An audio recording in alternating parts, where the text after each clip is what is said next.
Let's play a game. You guess who used to work at The Gap? Kanye West.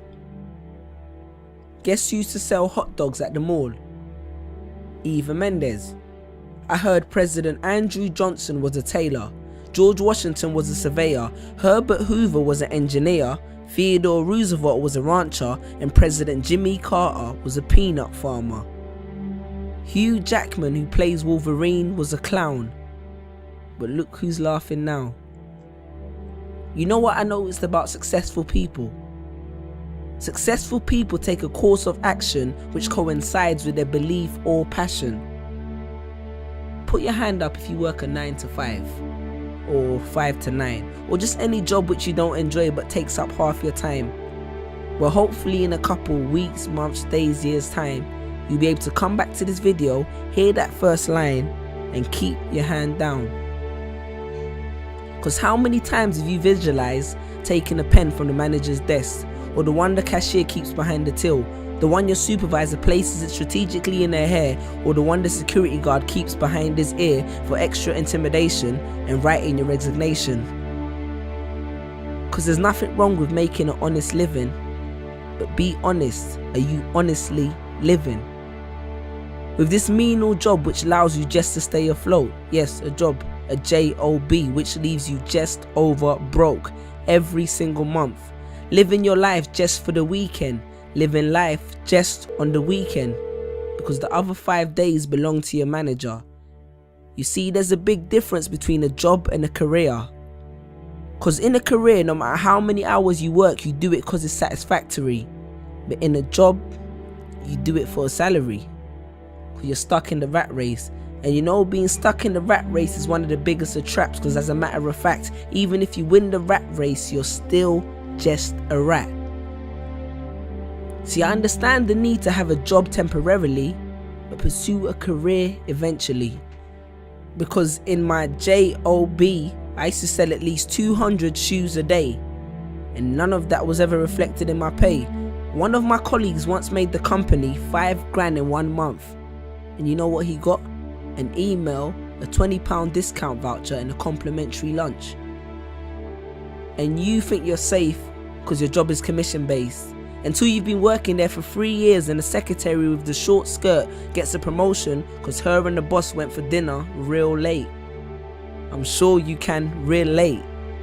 But wait, are we still happy with an extra week holiday and a raise in a salary?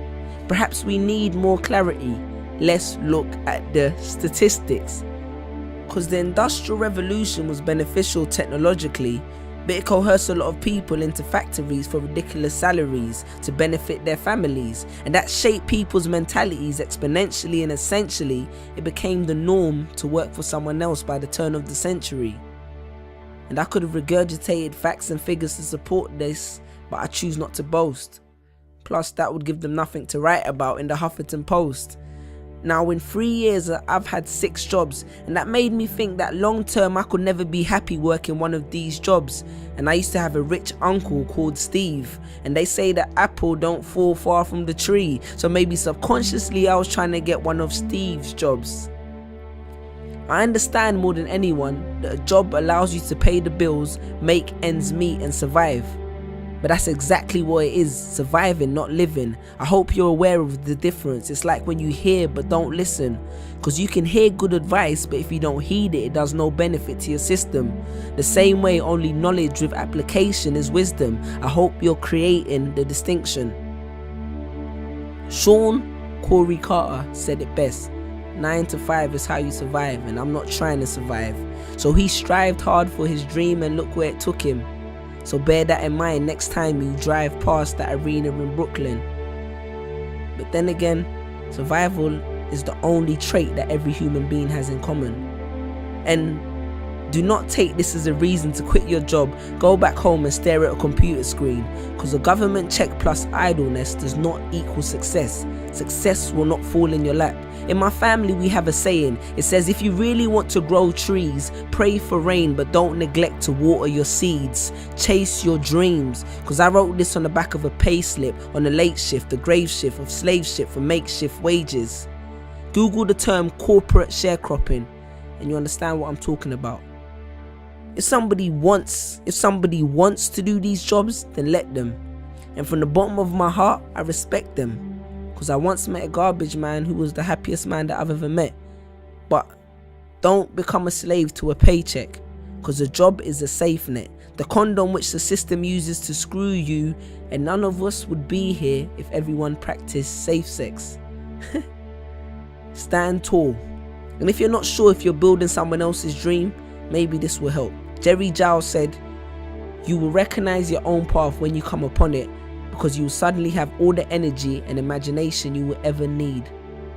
And don't be afraid to innovate, because it's not about how much change you make, but rather about how much change you make. Because a business that makes nothing but money is a poor business. So you decide what your life is worth, your passion or your paycheck. Because your playing small does not serve the world. Because what is our deepest fear? It's not that we're inadequate. Our deepest fear is that we are powerful beyond measure. Confucius. Choose a job you love and you will never have to work a day in your life. Peace.